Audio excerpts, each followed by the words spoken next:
নিয়ম নমনা চালকৰ বিৰুদ্ধে কঠোৰ নলবাৰী আৰক্ষী দ্বিতীয় কাৰ্যালয় বনভোজলৈ যোৱা বাহনৰ চালকসকল সাৱধান নিয়ম নামানিলে ভৰিব লাগিব জৰিমনা নলবাৰীৰ পৰা বনভোজ খাবলৈ গৈ উভতি অহা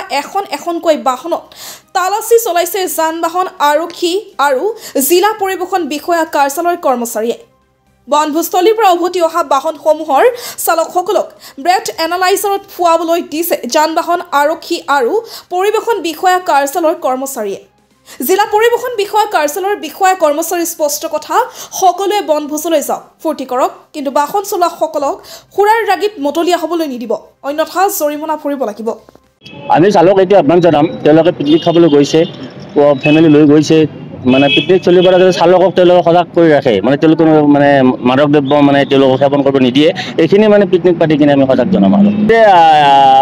নলবাৰী পুলিচ আমি পৰিবহণ বিষয়া আৰু ট্ৰেফিক পুলিচ আমি গোটেইখিনি যৌথভাৱে ইয়াতে আমি মানে চেকিং কৰি আছোঁ এইবাৰ অন্যবাৰ তুলনাত আমি বহুতখিনি কম পাইছোঁ এইবাৰ আমি খালি আজি এটা পালোঁ আমি ডিটেক্ট এটা হ'ল